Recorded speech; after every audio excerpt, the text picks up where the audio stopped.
ജാലകൻ ടിവിയുടെ എൻ്റെ മണ്ഡലം പരിപാടി ഇന്ന് കായംകുളം അസംബ്ലി മണ്ഡലത്തിൽ എത്തിയിരിക്കുകയാണ്. കായംകുളം അസംബ്ലി മണ്ഡലത്തെ സംബന്ധിച്ച് അടിസ്ഥാന സൗകര്യ വികസനങ്ങളുടെ പോരായ്മ ഉണ്ടായിരുന്ന ഒരു മണ്ഡലമായിരുന്നു. കാരണം മറ്റൊന്നും കൊണ്ടല്ല, MLA-മാർക്ക് കിട്ടുന്ന ഫണ്ട് അക്കാലത്ത് വളരെ കുറവായിരുന്നു. എന്നാൽ കേരളത്തിലെ ഇടതുപക്ഷ ജനാധിപത്യ മുന്നണി ഒന്നാം പിണറായി സർക്കാരിന്റെ കാലത്താണ് 2016 കായംകുളത്ത് നിന്ന് നിയമസഭാ സാമാജികയായി മത്സരിച്ച് വിജയിക്കുന്നത്.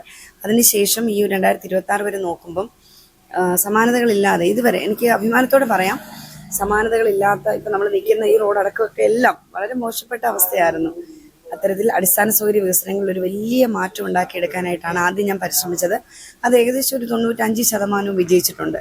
കാരണം ഒരാൾക്കും മനുഷ്യസാധ്യമല്ലല്ലോ 100% വർക്കുകൾ പൂർത്തിയാക്കിയിടാമല്ല, തുടർച്ചയാണ്.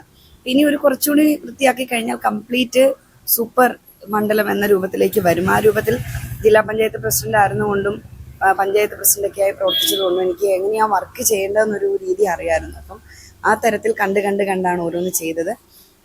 കിട്ടാവുന്ന ഫണ്ടുകളെല്ലാം കൊണ്ടുവന്ന് ഞാൻ ചിന്തിക്കുന്ന മനുഷ്യർ സുഗമമായി യാത്ര ചെയ്യണം. ആദ്യം നമ്മൾ എന്ത് വികസനം കൊണ്ടുവരുമ്പോൾ അവരെല്ലാം കുണ്ടും കുഴിയിലൂടെ ചാടി പോകുമ്പോൾ അത് സുഖമല്ല. അപ്പം ഞാൻ ഫോക്കസ് ചെയ്തത് മണ്ഡലത്തിൽ എനിക്ക് പറയാൻ കഴിയും, ചുറ്റും ഉള്ള എല്ലാ മണ്ഡലങ്ങളെക്കാൾ കൂടുതൽ കാര്യങ്ങൾ നമുക്ക് ചെയ്യാൻ കഴിഞ്ഞിട്ടുണ്ട്.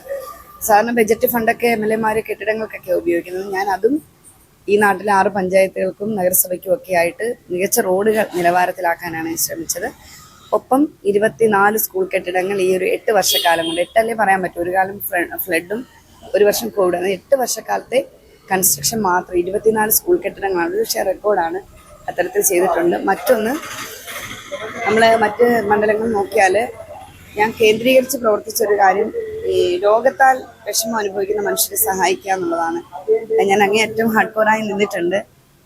ഏകദേശം 22,000-ൽ പരം മനുഷ്യർക്ക് 23 കോടിയിൽ പരം രൂപ അവരുടെ ഡയറക്റ്റ് അക്കൗണ്ടിലേക്ക് ചികിത്സാ സഹായമായി കൊടുത്ത വലിയ ചാരിതാർത്ഥ്യത്തിലാണ് ഞാൻ വീണ്ടും എൻ്റെ ജനങ്ങളുടെ അടുത്തേക്ക് വന്നിരിക്കുന്നത്.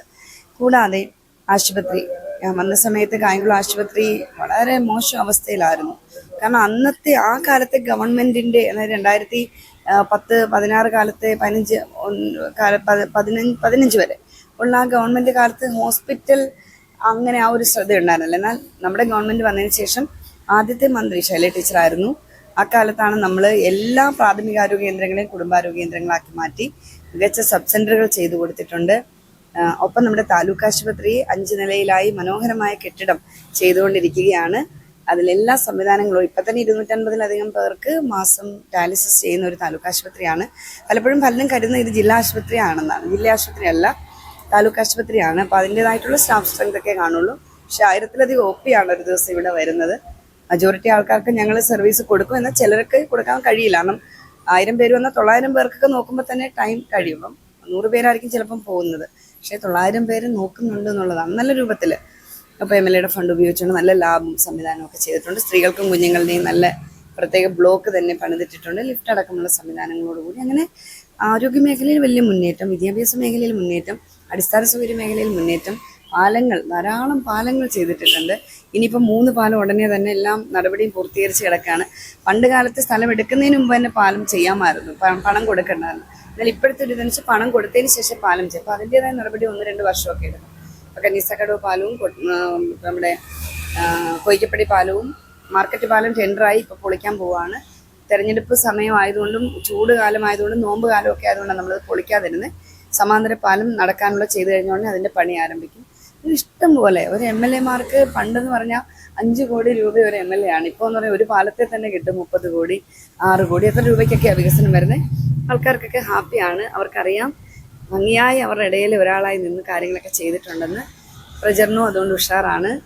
കായംകുളത്തെ ജനങ്ങൾക്ക് തീർച്ചയായിട്ടും ഇനിയും അവരിൽ ഒരാളായി നിന്ന് പ്രവർത്തിച്ചാൽ അവർക്കറിയാം പ്രവർത്തിക്കുമെന്നറിയാം.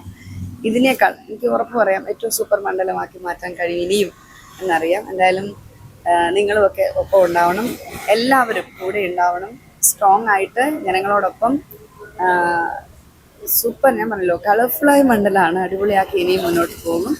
കുറച്ച് കാര്യങ്ങളാണ് ഇന്ന് നമുക്ക് കംപ്ലീറ്റ് ചെയ്യാനുള്ളത്. ഇപ്പോൾ തിയേറ്റർ കോൺട്രാക്ടർക്ക് പണമില്ലാത്തതുകൊണ്ട് അത് മുടങ്ങി. അല്ലെങ്കിൽ ഇപ്പോൾ പണ്ടേ സിനിമ കാണാറ്, ഇപ്പോൾ ആൾക്കാർ ഇപ്പം തിയേറ്റർ മുടങ്ങി. തിയേറ്റർ ഞാൻ എൻ്റെ ജോലിയെല്ലാം ചെയ്തു, പൈസ അനുവദിപ്പിച്ചു കൊടുത്തു. പക്ഷേ എടുത്ത കോൺട്രാക്ടറുടെ കയ്യിൽ പണം ഇല്ലാതായി പോയതിൻ്റെ ഒരു പ്രശ്നത്തിലാണത്. അത് മാത്രം അവിടെ മുടങ്ങി കിടക്കുന്നത്. അതും കംപ്ലീറ്റ് ചെയ്യും. അതിന് എന്ത് മെത്തേഡാണോ ഉപയോഗിക്കാൻ കഴിയും അതെല്ലാം ഉപയോഗിച്ച് അത് കംപ്ലീറ്റ് ചെയ്യും.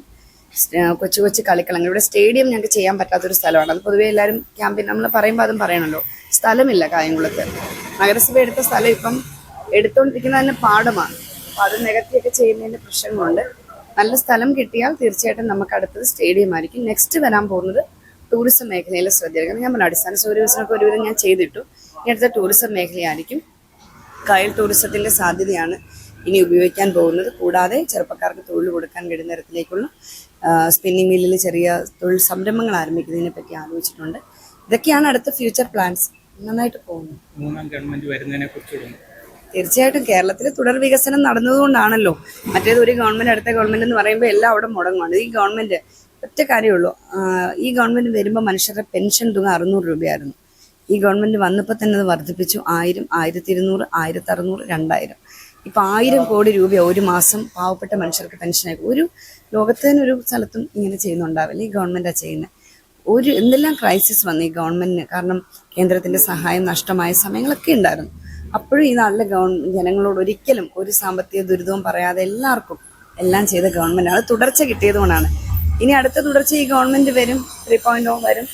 അപ്പം നമ്മുടെ ഇപ്പൊ തന്നെ തിളങ്ങി നിൽക്കുക കേരളം എല്ലാ അർത്ഥത്തിലും. പിന്നെ പൊളിറ്റിക്കൽ റൈവലറിയുടെ ഭാഗമായിട്ട് എന്തെങ്കിലും പറയാനുള്ള ഒന്നും ഈ ഗവൺമെന്റിനെ പറ്റി പറയാനില്ല. അഴിമതിയും കെടുകാര്യസ്ഥതയും സ്വജനപക്ഷവും ഒന്നും കാണിച്ചിട്ടില്ല ഈ ഗവൺമെന്റ്. ഞങ്ങൾ ആരും കാണിച്ചിട്ടില്ല. അപ്പോൾ സ്വാഭാവികമായിട്ടും ഇന്ത്യയിൽ ഏറ്റവും മികച്ച ഗവൺമെന്റും ഏറ്റവും മികച്ച നാടുമാണ് ഇന്ന് കേരളം. അതിന് കൂടുതൽ കൂടുതൽ തിളങ്ങട്ടെ. എല്ലാവരിലേക്കും ഈ ഗവൺമെന്റ് ക്ഷേമ വികസനങ്ങൾ എത്തട്ടെ. തുടർ ഗവൺമെന്റ് ഉറപ്പായിട്ടും കേരളത്തിൽ വരും. നമ്മുടെ ജാലകൻ TV കാണുന്ന ഒരുപാട് പ്രേക്ഷകരുണ്ട്. എല്ലാ പ്രേക്ഷകർക്കും അഡ്വാൻസ് ആയിട്ടൊരു വിഷു ആശംസ, ഈസ്റ്റർ ആശംസ, ഒപ്പം എൻ്റെ ഹൃദയം നിറഞ്ഞ നന്മ നിറഞ്ഞ ആശംസ.